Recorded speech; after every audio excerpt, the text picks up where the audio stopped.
Coronavirus, la pandemia. ¿Cuáles son los síntomas? ¿Cómo se transmite? ¿Qué puedo hacer para protegerme y prevenir la propagación de la enfermedad? Nuevo padecimiento que ha encendido las alarmas de los sistemas de salud. Coronavirus, la pandemia.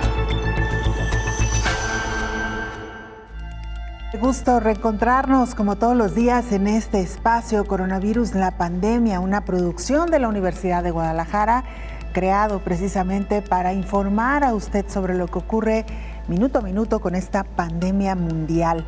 Queremos, por supuesto, agradecer a quienes nos siguen a través de Canal 44, la señal de todos, y a quienes nos sintonizan a través de alguna de las señales públicas, de las señales de las televisoras públicas en México y América Latina. Hoy hablaremos de insuficiencia cardíaca y COVID-19 en Israel.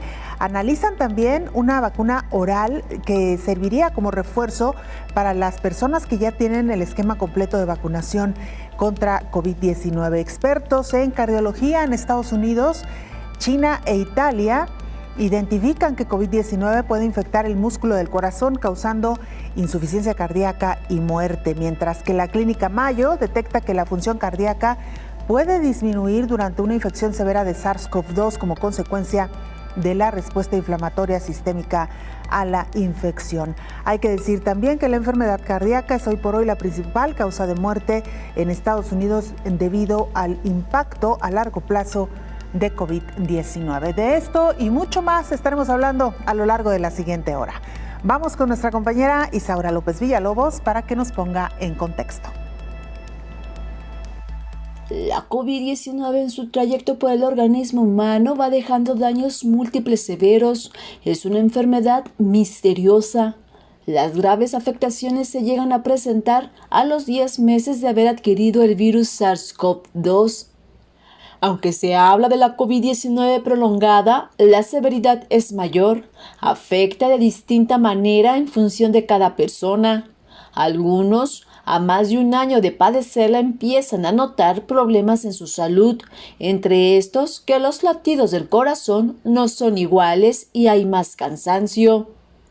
Desde el primer año de la pandemia se menciona sobre los efectos que ocasiona sobre los pulmones, pero con el paso de los meses, los estudios clínicos han sido más individuales. Las personas con afectación en el corazón corren mayor riesgo de complicaciones graves en el momento de adquirir el virus coronario. Y con las variantes circulando, la advertencia es mayor debido a que la función cardíaca puede disminuir durante una infección severa. Un estudio de la Clínica Mayo indica que con la COVID-19 se manifiestan dos tipos de daños: la insuficiencia cardíaca y los ritmos cardíacos. En la primera, el músculo cardíaco no bombea la sangre bien y las arritmias pueden deberse a la infección o a los medicamentos empleados para tratar el virus. A un año de que algunas personas padecieron COVID-19 de forma moderada y se mantuvieron bajo tratamiento en el hogar, comienzan a tener daño en el corazón, sin haber presentado antes afectaciones. Estaban sanos. Una investigación internacional revela que personas sin factores de riesgo en edades jóvenes y adultos comenzaron a tener daño coronario.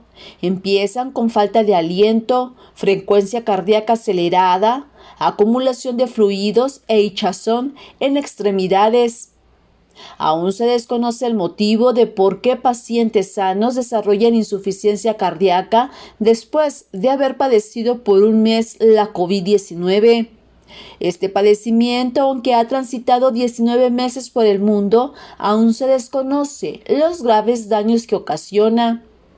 La ciencia sigue estudiando los efectos de la COVID-19 a largo plazo.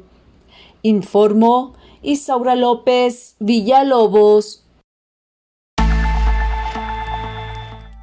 Saludamos a nuestra compañera Isabel Saco, corresponsal de la agencia EFE, para que nos presente el informe diario de la Organización Mundial de la Salud.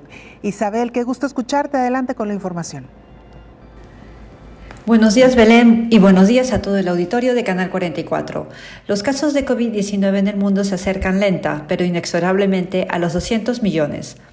Hoy la Organización Mundial de la Salud reporta 194 millones de casos confirmados en el mundo, de los cuales más de 400.000 son nuevas infecciones reportadas en las últimas 24 horas. Más muertes se siguen añadiendo a la estadística de mortalidad, según la cual 4.162.000 personas han muerto por la infección causada por el coronavirus, que empezó a circular en el mundo hace casi 20 meses. A estas alturas, una buena parte del mundo está a la expectativa de lo que puede ser la situación sanitaria en los próximos meses. Ahora, una gran parte de la atención está puesta en los Juegos Olímpicos de Tokio, donde en pleno certamen se acaba de registrar la cifra más alta de casos diarios en lo que va de la pandemia, un total de 2.848 diarias. Hay que recordar que los países asiáticos fueron hasta hace poco un modelo a seguir en el control de la transmisión del coronavirus. En Japón, solo el 25% de la población ha recibido las 2 dosis de la vacuna contra la COVID-19. El avance de la inmunización es mejor en la Unión Europea, donde un 70% de la población ha recibido al menos una dosis, lo que significa que se está logrando el objetivo que se había marcado para el mes de julio. La proyección es que de aquí al fin de verano en el hemisferio norte, es decir, en septiembre, ese mismo 70% tenga ya la pauta de vacunación completa. Este avance permitiría a los europeos cerrar la brecha de inmunidad y la puerta a las nuevas variantes más contagiosas y peligrosas. Pese a ello, algunos países ven con desconfianza lo que puede ocurrir en las próximas semanas y meses, como Alemania, que está planteándose ampliar la obligación de presentar un test negativo de coronavirus al regresar al país, sin importar de la zona de la que se llegue ni el medio de transporte utilizado, aunque se dejaría fuera de esta medida a quienes hayan completado su vacunación. Una buena noticia nos llega de India, donde este martes se registraron menos de 300.000 contagios por coronavirus por primera vez desde pasado marzo, cuando empezó una segunda y virulenta ola que causó el colapso sanitario en el país.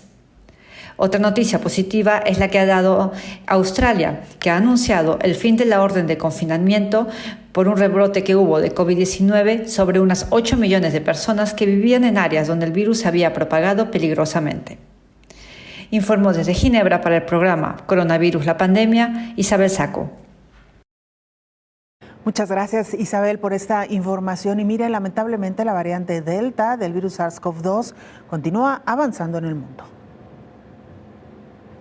La variante Delta del SARS-CoV-2 es ahora dominante en gran parte de Europa, informó la Organización Mundial de la Salud en la región. Entre el 28 de junio y el 11 de junio de 2021, la variante Delta fue dominante en 19 países de los 28 que reportaron información completa de su secuenciación genética. De estos 19 países, la proporción mediana de todos los aislamientos del virus secuenciados a nivel nacional detectados que eran Delta fue del 68%, lo cual supera a la variante Alfa previamente dominante con el 22% en la región. El director de la OMS, Hans Kluge, advirtió que en muchos países hay un aumento de casos asociados con la propagación de la variante Delta altamente transmisible, a pesar de los enormes esfuerzos de los Estados miembros para vacunar a las personas en toda la región. Millones más siguen sin vacunarse y por lo tanto corren el riesgo de terminar en el hospital. La OMS y el Centro Europeo para la Prevención y el Control de Enfermedades exhortan a los grupos prioritarios, como las personas mayores, con enfermedades crónicas y los trabajadores de la salud, a recibir el esquema completo de vacuna COVID-19 para protegerse a sí mismos y a las personas vulnerables con las que entran en contacto de enfermedades graves. Las tasas de contagios han aumentado en todos los grupos de edad, pero más rápidamente entre los jóvenes de 15 a 24 años, donde se ha observado un aumento de 5 veces en los casos notificados durante el último mes, informó Elizabeth Ortiz. Mire, en Líbano lamentablemente también lo están pasando mal con esta ola de COVID-19. La crisis económica deja a los hospitales sin recursos frente a esta nueva ola de COVID-19. La creciente crisis económica que atraviesa el Líbano ejerce presión sobre los hospitales, que están mal equipados para hacer frente a una nueva ola de coronavirus. Los centros de salud del país, que ya sufrían la escasez de medicamentos y el éxodo de personal al extranjero, tienen que hacer frente ahora a repetidos cortes de electricidad. Esto es lo primero que pone en peligro al hospital, dice el director del Hospital Universitario Rafik Hariri de Beirut, porque con la enorme presión que se ejerce sobre estos generadores, podrían dejar de funcionar. También nos enfrentamos a la enorme carga de seguir encontrando gasóleo. El gasóleo es difícil de encontrar en el Líbano en este momento y es muy caro. Después de haber disminuido durante la primavera, los casos de COVID vuelven a aumentar a medida que los libaneses expatriados vuelven a casa para pasar el verano y muchos se reúnen con sus familiares y amigos. Solo el jueves 98 personas dieron positivo en la prueba de COVID a su llegada al aeropuerto de Beirut, según el Ministerio de Sanidad. Los suministros empiezan a llegar desde el extranjero. El barco transporta mercancías, anestésicos, material médico, respiradores y máscaras para las instituciones sanitarias del país y las fuerzas de seguridad, explica la embajadora de Francia en el Líbano. El viernes la ONU advirtió de que pronto podría dejar de haber agua potable para más de 4 millones de personas. Culpa a la falta de recursos del gobierno, que lo deja en serias dificultades para hacer funcionar tanto el agua como las centrales eléctricas. Mientras tanto, el programa COVAX y el Banco Mundial aceleran la distribución de vacunas en el mundo gracias a un nuevo mecanismo de financiación que permitirá a los países reservar más dosis con anticipación. El Banco Mundial informó que el mecanismo se basa en el acuerdo de distribución de los costos del compromiso anticipado de mercado establecido por la Alianza para las Vacunas, mejor conocida como Gavi, y permite a los países comprendidos en el CAM adquirir un número de dosis superior a la cantidad subsidiada totalmente por donantes que ya reciben de COVAX.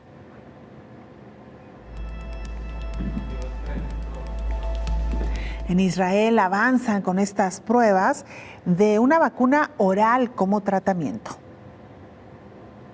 Las investigaciones científicas siguen avanzando para terminar con la COVID-19. Ahora es una farmacéutica en Israel que ya prepara pruebas clínicas para medir la efectividad que tiene una vacuna oral como tratamiento en los humanos.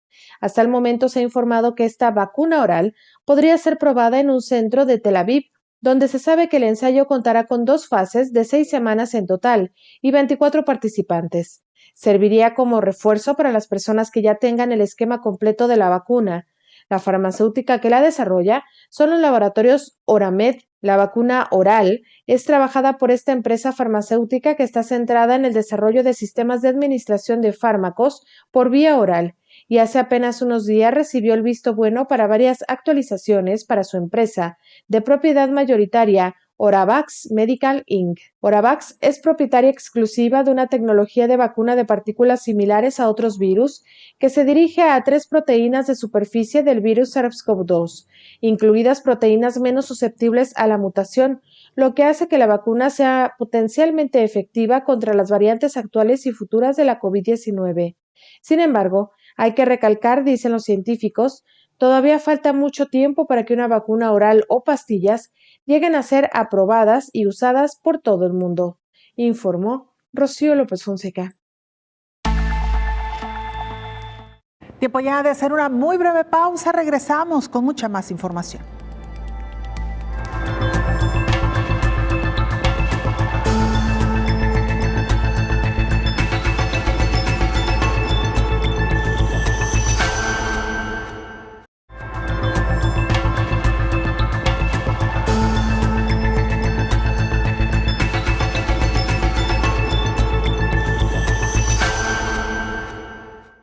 Seguimos recibiendo sus comentarios, sus opiniones, sus preguntas también, inquietudes a través de nuestras cuentas en Twitter y Facebook, @Canal 44 TV, o en WhatsApp al 33 22 42 06 90. Como siempre, es un gusto estar en contacto con usted a través de esta vía.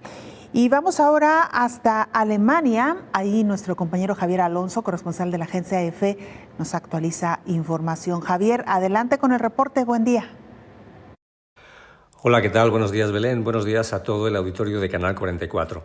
En Alemania se debate actualmente sobre la posibilidad de dar más libertades a quienes hayan recibido la pauta completa de la vacuna contra el coronavirus, en medio de una situación en la que los contagios tienden al alza y la campaña de vacunación se ha ralentizado. Este debate fue lanzado por el ministro de la Cancillería, Helge Braun, y ha llevado incluso a que se discuta sobre hacer obligatoria la vacuna, al menos para determinados grupos, aunque esto es es oficialmente considerado inviable desde el Gobierno, aunque con matices. La ministra de Justicia, Christine Lambrecht, declaró este lunes que la estrategia de equiparar a los vacunados con las personas que hayan superado la enfermedad y quienes presenten un test negativo para el acceso a determinados actos ha resultado exitosa. Sin embargo, agregó que en el momento en que todos los alemanes hayan recibido una oferta de vacunación, se deberá discutir si el erario público tiene que seguir pagando el coste de los test de antígenos. Otro miembro del Gobierno, el ministro del Interior, Horst Seehofer, se manifestó por su parte a favor de dar libertades adicionales a los vacunados. La incidencia semanal en Alemania se situó este lunes en 14,3 contagios por 100.000 habitantes, según los últimos datos del Instituto Robert Koch de Virología, con lo que continuó la tendencia al alza de las últimas 3 semanas. El 6 de julio, la incidencia semanal había registrado su nivel más bajo, con 4,9 contagios por 100.000 habitantes, y luego empezó a subir. Las autoridades informaron además de 958 nuevos contagios confirmados de coronavirus frente a los 546 que se habían registrado hace una semana, y 3 personas murieron por causas relacionadas con la enfermedad, mientras que hace una semana se había registrado solo una muerte. La incidencia semanal ha sido el parámetro clave para decidir sobre restricciones para hacer frente a la pandemia. Actualmente, sin embargo, se plantea introducir otros criterios complementarios como la ocupación hospitalaria. Desde el comienzo de la pandemia se han registrado en Alemania algo más de 3.700.000 casos confirmados de coronavirus y han muerto por causas relacionadas con la COVID algo más de 91.000 personas. Hasta ahora, un 48,5% de la población ha recibido la cuota completa de la vacuna contra el coronavirus y un 60,6% al menos la primera dosis.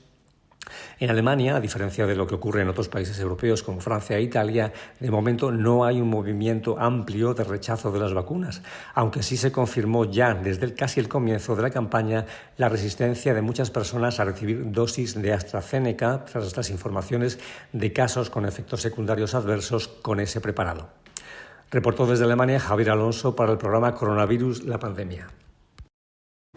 Bueno, pues así como ya escuchaba el reporte de nuestro compañero Javier desde Alemania, en varios países se debate qué tanta libertad o no debería de darse a las personas que ya están vacunadas, pero también qué tantas restricciones habría que imponer a aquellas que aún no se vacunan. Esta diferencia de opiniones se ve reflejada ya en el certificado de vacunación que comienza a exigirse en varios países de Europa. Ya han pasado más de 3 semanas desde que entró en vigor el certificado de viaje de la Unión Europea. Aunque los viajeros ya lo están utilizando, esto no implica una normalidad prepandémica ni para la movilidad ni para el turismo. Hemos estado en el aeropuerto de Bruselas, en Bélgica, donde muchos turistas aún tienen dudas. Lo hemos hecho todo usando el ordenador. Por ahora todo está bien. Es un poco complicado respetar las reglas, pero debería estar todo bien.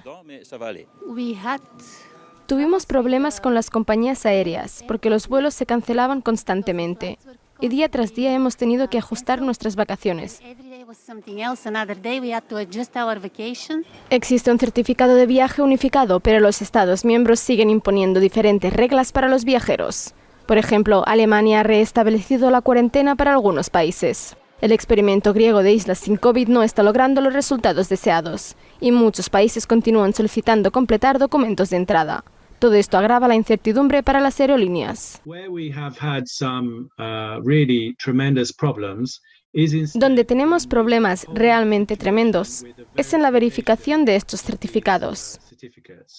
Cada estado es responsable de crear ciertos protocolos para la manera en la que se verifican estos certificados.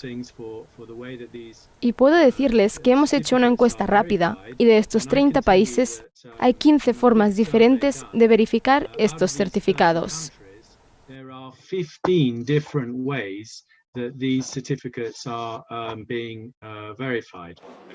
Algunos eurodiputados también denuncian la falta de coordinación. Según Pablo Arias, algunos de los errores que se han cometido podrían haber tenido graves consecuencias. Esa falta de coordinación ha sido uno de los grandes problemas que ha tenido la Unión Europea a la hora de abordar o intentar minimizar el impacto de la pandemia sobre la economía. si hubiésemos tenido más coordinación desde el principio, probablemente hubiésemos conseguido minimizar ese impacto de una manera más solvente para la propia industria, para la propia economía europea.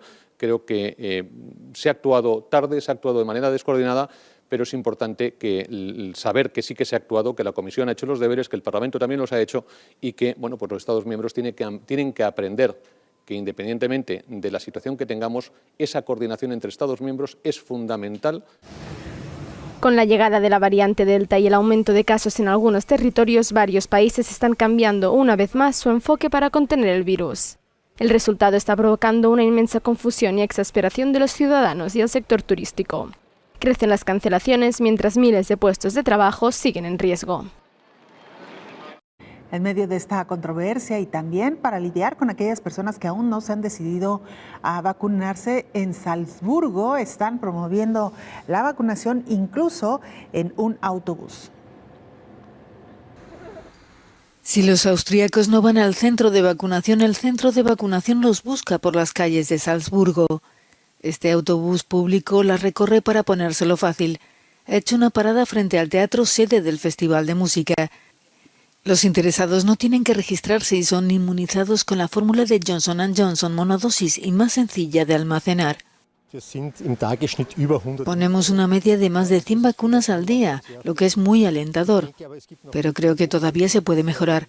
Pediremos a los ayuntamientos que promocionen esto más. El principal objetivo es la gente joven. En Austria se permite la vacunación a partir de los 12 años. Se trata de nuestra salud. No me preocupa salir, raramente lo hago, pero tengo miedo del daño a largo plazo que causa el coronavirus. Yo lo veo un poco distinto. Creo que la presión está aumentando. En algún momento tienes que hacerlo, sencillamente acabar con esto. Casi el 55% de la población austríaca ha recibido la pauta completa contra la COVID. Las autoridades la exigen ahora a quienes entren al país procedentes de España, Países Bajos y Chipre, o en su defecto una PCR negativa. Bueno, pues así las herramientas de las que echan mano los diferentes gobiernos para acercar estas vacunas principalmente a la población más joven y bueno, lamentablemente muchos de ellos las están rechazando, mientras en otros países no han tenido acceso a las dosis mínimas que se requieren para comenzar la inmunización. Y mire, abordando el tema, iniciando con el tema que hoy le queremos plantear en este espacio y que tiene que ver con la insuficiencia cardíaca en medio de esta pandemia de COVID-19, la Clínica Mayo estudia la relación que hay entre COVID-19 y la función cardíaca. El director del Departamento de Cardiología en Mayo Clinic, el doctor Leslie Cooper, explicó que a lo largo de este año y medio de la aparición de la COVID, se ha descubierto cómo la función cardíaca puede disminuir durante una infección severa por SARS-CoV-2, pero esa disminución a veces es consecuencia de la respuesta inflamatoria sistémica a la infección y ocasionalmente en algunos se debe a una infección viral directa en el corazón. A decir del documento publicado por el Servicio de Cardio del hospital, predominan dos problemas cardíacos relacionados con la COVID-19. La insuficiencia cardíaca, que ocurre cuando el músculo cardíaco no bombea la sangre tan bien como debería, y los ritmos cardíacos anómalos o arritmias, que pueden deberse a la infección o a los medicamentos empleados para tratar el virus. La insuficiencia cardíaca puede ser consecuencia de la respuesta inflamatoria sistémica ante la infección, de la existencia de presiones pulmonares altas debido a un daño del pulmón o de una inflamación cardíaca conocida como miocarditis. A decir del especialista, todavía no se sabe si ese problema está relacionado con la miocarditis o es la respuesta del organismo a la inflamación sistémica de la COVID-19. En los pacientes mayores con arteriopatía coronaria o hipertensión, posiblemente se trata de una insuficiencia cardíaca derivada de mayores exigencias al corazón y de una capacidad ya disminuida en la reserva cardíaca. En los pacientes de menos edad, en cambio, posiblemente se trate de una miocarditis primaria causada por el virus, informó Rocío López Fonseca. Otro tema que resultó polémico fue la celebración de los Juegos Olímpicos en Tokio. Como usted sabe, estaban programados para llevarse a cabo el año pasado. Debido a la pandemia de COVID-19 se tuvieron que retrasar un año y todavía días antes de la inauguración de esta justa olímpica se debatía si se deberían o no celebrar estos Juegos Olímpicos en Tokio, la capital de Japón. Finalmente se están llevando a cabo, pero hay que decirlo que la capital japonesa, anfitriona de estos Juegos Olímpicos, anunció este martes 2.848 nuevos casos de COVID-19, la cifra más alta de contagios diarios registrada hasta la fecha. Las autoridades de Tokio anunciaron 2.848 casos nuevos, una cifra récord nunca antes vista en la capital desde los inicios de la pandemia y que se da en pleno transcurso de la competición deportiva internacional que se inauguró el pasado 23 de julio, según esta nota publicada por el diario mexicano El Universal. Este número supera el récord registrado el 7 de enero de este año, cuando se contabilizaron 2.520 casos y se produce en medio de un cuarto estado de emergencia vigente en la capital nipona hasta el 22 de agosto y a lo largo de toda la competición deportiva. Muchos se siguen preguntando si era necesario haber celebrado estos Juegos Olímpicos en medio de la pandemia. Lo cierto es que pues fue mucha el esfuerzo, el trabajo que se hizo durante varios años para celebrar estos Juegos Olímpicos, el esfuerzo que han hecho también miles de atletas en competición que incluso en un año de pandemia tuvieron que prácticamente practicar pues en espacios donde les fue posible, porque hay que recordar que muchos de estos centros para las prácticas se cerraron. Sin duda alguna han sido unos juegos realmente atípicos y hoy pues con este incremento importante en el número de contagios ahí en Tokio. Veremos qué sucede en los próximos días. Por lo pronto pues esta justa deportiva se desarrolla, al menos internamente, sin aparentemente ningún contratiempo. Vamos a hacer una pausa breve, regresamos con más información.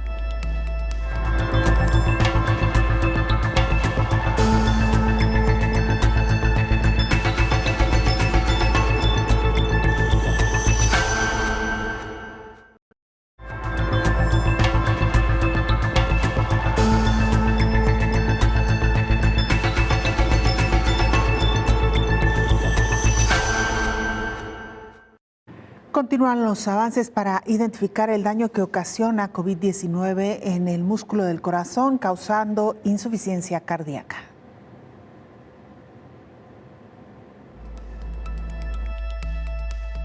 Los estudios preliminares de Estados Unidos, China e Italia por expertos cardíacos han encontrado que la COVID-19 puede infectar el músculo del corazón, causando insuficiencia cardíaca y la muerte, incluso entre aquellos que no demostraban señales de dificultad respiratoria. El miocardio es la pared muscular del corazón y también se conoce como el músculo de este órgano. Este se contrae para bombear la sangre fuera del corazón y se relaja a medida que se llena de la sangre que retorna. Los pacientes que han tenido algún síntoma de daño cardíaco pueden variar entre un 7 y un 23%, explicó la cardióloga y directora del programa de insuficiencia cardíaca avanzada del Instituto de Cardiología y Vascular de Miami. El miocardio del corazón tiene algunos de los receptores que utiliza el virus para entrar dentro de las células y causar daño. Sin embargo, dicen los especialistas, el daño al músculo cardíaco no es tan extensivo ni frecuente como lo es cuando la COVID-19 ataca los conductos respiratorios. Mientras que la infección del miocardio es un ataque directo al corazón, existen 3 caminos que pueden tomar la COVID-19 en su curso hacia la aflicción cardiovascular. El primero es lo que llaman los especialistas una lesión directa, cuando afecta al músculo del miocardio directamente. Otro camino es cuando hay una falta de oxígeno porque el virus está atacando a los pulmones y la insuficiencia respiratoria puede conducir a los problemas cardíacos. Y el tercer camino es la activación del sistema inmunológico, que resulta en una hiperinflamación que también puede afectar al corazón, informó Rocío López Fonseca. Para conocer más detalles sobre este tema, me da mucho gusto saludar en la línea telefónica y, por supuesto, agradecer su tiempo a la doctora Vivian Ubiarco. Ella es directora médica de cardio renal y metabólico en el laboratorio farmacéutico Novartis. Es también especialista en medicina interna por la Universidad Nacional Autónoma de México. Doctora, qué gusto escucharla. Muy buen día. Muy buenos días. ¿Cómo estás? Muy bien, gracias. Belén. Gracias doctora por aceptar esta conversación con el auditorio de Coronavirus, la pandemia. El tema que hoy abordamos tiene que ver con los daños que ha causado y que causa COVID-19 en el corazón. ¿Qué sabemos hasta ahora, doctora? Muchas gracias por la pregunta y por el interés en este daño miocárdico que se genera después de la infección del SARS-CoV-2 o durante la infección. El día de hoy lo que sabemos es que la infección por la COVID-19 causada por el virus SARS-CoV-2 puede generar daño miocárdico principalmente en aquellos pacientes que hoy ya tienen factores de riesgo preexistentes, por ejemplo, personas de edad avanzada, personas con obesidad, personas con enfermedad cardiovascular preexistente, puede ser hipertensión, dislipidemia, diabetes mellitus o pacientes que ya han tenido infarto agudo al miocardio. Sabemos que cuando el SARS-CoV-2 tiene contacto con una persona que tiene estos factores de riesgo, tiene mucho más probabilidad de generar inflamación o daño miocárdico debido a hipoxia o inflamación directamente en el corazón. Y otras veces porque se interrumpe el flujo de sangre que llega directamente al corazón. Y las complicaciones que lleva entonces este virus en el corazón pueden ser diferentes en cuanto a síntomas y diferentes en cuanto a consecuencias. Puede ir desde una inflamación que se conoce como miocarditis y da síntomas agudos, síntomas en donde el paciente puede tener fatiga, cansancio, va al médico y se le diagnostica una miocarditis. Puede haber interrupción del flujo sanguíneo. Esta interrupción genera zonas de muerte o de necrosis, como nosotros en medicina le llamamos. Este es un infarto agudo al miocardio, o puede generar complicaciones que van más allá de un evento agudo hacia una enfermedad crónica, como lo es, por ejemplo, cardiotoxicidad crónica, arritmia. Las arritmias son trastornos de conducción en el corazón o insuficiencia cardíaca. Doctora, esto como consecuencia, usted ya nos lo decía, de la respuesta inflamatoria del organismo, ¿qué tanto se sabe si el virus ataca directamente al corazón? Gracias, Belén. Sabemos que el virus causa inflamación generalizada. Desarrolla una tormenta de citoquinas. Citoquinas son células que generan inflamación y la tormenta de citoquinas sí puede afectar directamente al corazón. Sin embargo, no es un virus que solo afecta a este órgano, sino es multisistémico, afecta a todo el sistema. Cuando los pacientes llegan a tener infección en el corazón, sí que el miocito, que es la célula del corazón, se ve afectada directamente. Claro. Doctora, nos han preguntado en diferentes ocasiones a través de nuestras cuentas en redes sociales y también a través de WhatsApp, por qué las vacunas, algunas vacunas, están provocando también reacciones en el corazón como miocarditis. ¿Qué sabemos sobre esto, doctora? Mira, los eventos adversos que más se han presentado con la mayoría de las vacunas, y estoy hablando de forma generalizada, ha sido fiebre, inflamación generalizada y a veces puede presentar en menos del 0.01%, o sea, es muy baja la frecuencia, afecciones cardiovasculares. Y esto es porque al final tenemos un adenovirus o un RNA del propio virus y estos generan pues una inflamación sistémica también. Sin embargo, los eventos adversos de las vacunas son menos del 0.1% cuando son graves y los otros síntomas son como cualquier otra vacuna. Fiebre, cansancio, en algunos pacientes pueden presentar síntomas como una gripe, como tener un tipo de gripe con un poco de rinorrea, que es salida de moco nasal, pero son síntomas leves. Síntomas graves y menos del 0.1%, y esto quiere decir que es mejor tener la vacuna que no tenerla. Doctora, me acompaña en esta mesa de trabajo el infectólogo Héctor Raúl Pérez Gómez, a quien, por cierto, aprovechamos también para darle la bienvenida. Tiene una pregunta para usted, doctor, adelante.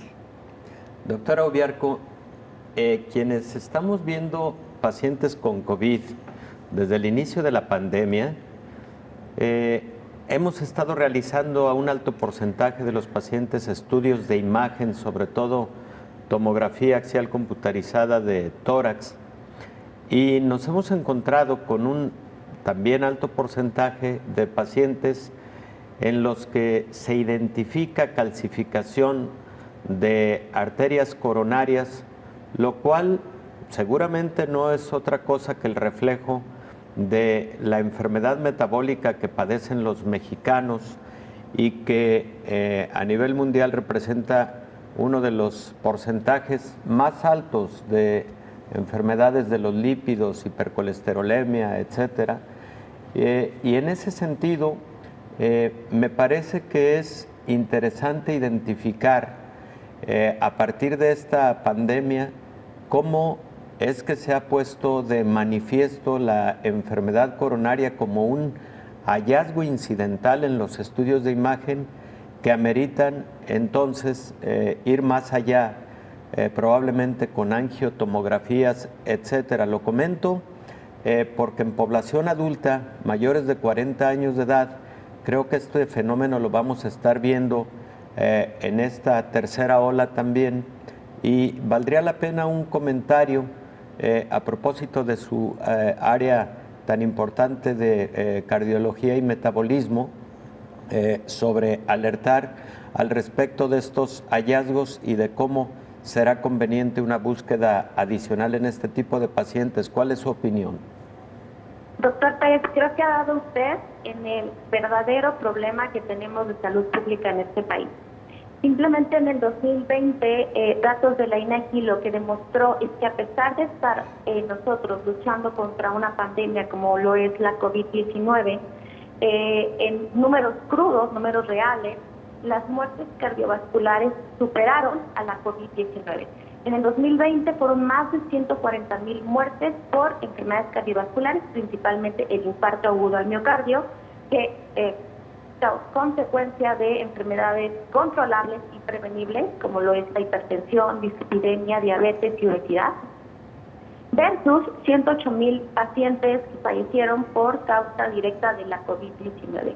Así que definitivamente nosotros hoy estamos enfocados en generar información suficiente tanto para el paciente como para el médico de primer contacto, segundo contacto y hospitales de tercer nivel, en donde el médico sepa identificar estas enfermedades, sepa tratarlas o en su caso referir a otros centros especializados. Por ejemplo, con el Instituto Nacional de Cardiología, hoy estamos trabajando directamente con el INSABI, con la CINSAE, en el programa de ciencia de implementación enfocado en insuficiencia cardíaca, sus factores de riesgo y las complicaciones de esta enfermedad. ¿Por qué? Porque los factores de riesgo son las principales 4 enfermedades que afectan a este país. Nuevamente, dislipidemia, elevación del colesterol malo, la obesidad, que es una enfermedad que hoy debe ser tratada como tal, la hipertensión y la diabetes mellitus, pasando por el infarto agudo al miocardio y, por supuesto, la insuficiencia cardíaca, que hoy sabemos que es la principal causa de hospitalización en pacientes mayores de 65 años y que además un paciente que es diagnosticado con insuficiencia cardíaca secundario a un evento como infarto o secundario a otras enfermedades como es la miocarditis viral, tienen un riesgo de mortalidad del 50% a 5 años. Así que, doctor, como bien lo mencionó, una de nuestras principales pandemias, algo en lo que debemos estar enfocados, es en el tratamiento de las enfermedades cardíacas. Gracias, doctor Pérez, por la pregunta. Gracias. Gracias, doctora. Gracias, doctor, también por esta interesante pregunta. Doctora Viviana Ubiarco, gracias por habernos acompañado. Esperamos tener de nueva cuenta la posibilidad de dialogar con usted en otra ocasión. Gracias. Siempre será un gusto. Gracias a ambos.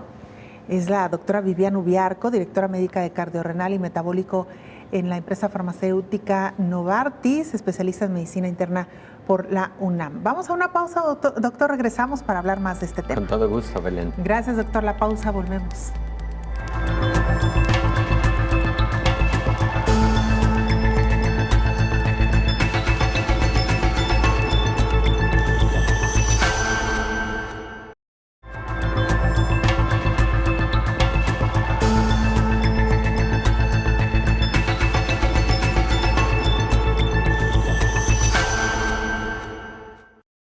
Lo planteaba ya el infectólogo Héctor Raúl Pérez Gómez, la situación que tenemos los mexicanos frente a las enfermedades cardíacas sigue siendo hoy por hoy una de las principales causas de muerte en nuestro país. Es probable que la enfermedad cardíaca siga siendo la principal causa de muerte en Estados Unidos indefinidamente debido al impacto a largo plazo del COVID-19. La enfermedad cardíaca permanece en el primer lugar y el accidente cerebrovascular en el número 5. Sin embargo, la influencia de la COVID-19 afectará directa e indirectamente las tasas de prevalencia de enfermedades cardiovasculares y muertes en los próximos años, según Donald Lloyd Jones, presidente de la Asociación Estadounidense del Corazón. La investigación muestra que COVID-19 puede causar daño vascular y cardíaco directamente, pero los efectos indirectos de la pandemia también pueden afectar la salud cardiovascular en general, porque la mayoría de las muertes por enfermedades cardíacas y accidentes cerebrovasculares se pueden prevenir con un tratamiento médico adecuado y hábitos de vida saludables, dijo Lloyd Jones. Habíamos logrado un progreso tremendo en esas áreas durante las últimas 2 décadas, pero hemos visto gran parte de ese progreso desaparecer desde que golpeó el COVID-19, advirtió. Las visitas médicas perdidas y el miedo a los hospitales son parte de las razones por las que las enfermedades cardíacas siguen destacando entre la COVID, informó Elizabeth Ortiz. Doctor, retomamos este tema. Me parece que son 2 momentos importantes estos que nos menciona nuestra compañera Elizabeth Ortiz. Usted ya lo decía. Primero, la situación actual de las enfermedades cardíacas entre la población. Hablemos, por citar un ejemplo, de la mexicana, antes de la pandemia.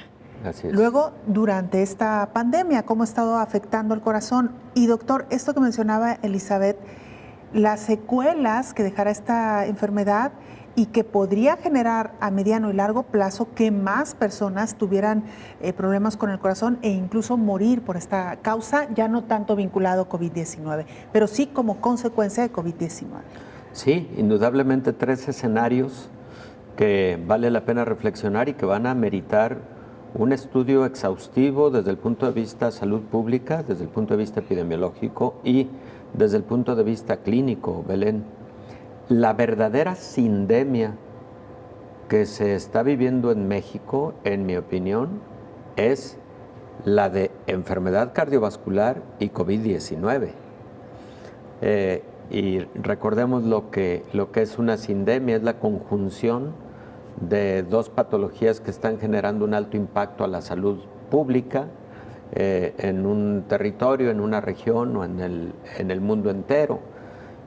Hubo momentos en que hablábamos de la sindemia, por ejemplo, de COVID-19 y dengue, la sindemia de COVID-19 e influenza, etcétera, ¿no? No, esta es una verdadera sindemia. ¿Por qué motivo? Pues ya lo escuchábamos. La enfermedad cardiovascular es la primer causa de muerte en México, previo a la pandemia de COVID-19.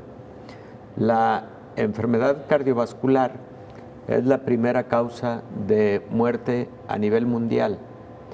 Y al tener entonces estas patologías con tan alta prevalencia, sobre todo en las poblaciones por arriba de los 60 años de edad, y al tener COVID-19 como una enfermedad hiperinflamatoria que afecta sobre todo a el tejido pulmonar, pero también al aparato cardiovascular, vasos sanguíneos, corazón, como lo hemos dicho en tantos momentos en esta mesa, pues tenemos como resultado una mayor letalidad en aquellas personas que tienen ambas patologías o que tienen como patología de base una enfermedad cardiovascular, pero también, decíamos, otro de los escenarios, y lo escuchábamos con la nota de Elizabeth Ortiz, que muchas personas sin enfermedad cardiovascular previa podrán tener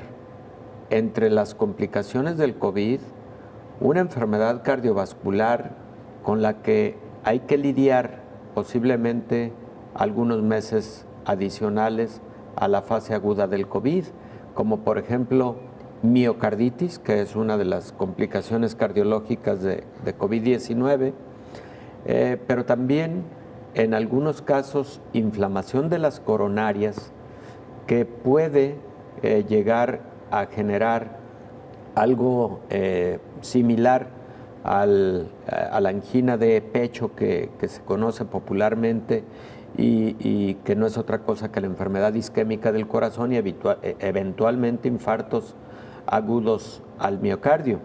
Entonces, esos escenarios, Belén, tenemos que estar preparados para enfrentarlos en el futuro. En este momento tenemos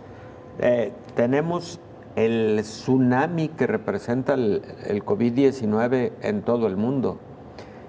Pero una vez que pase este lamentable tsunami que nos ha afectado tan importantemente, lo que viene es la detección y el manejo de complicaciones a mediano y largo plazo que haya dejado COVID-19 o como secuelas que haya dejado COVID-19.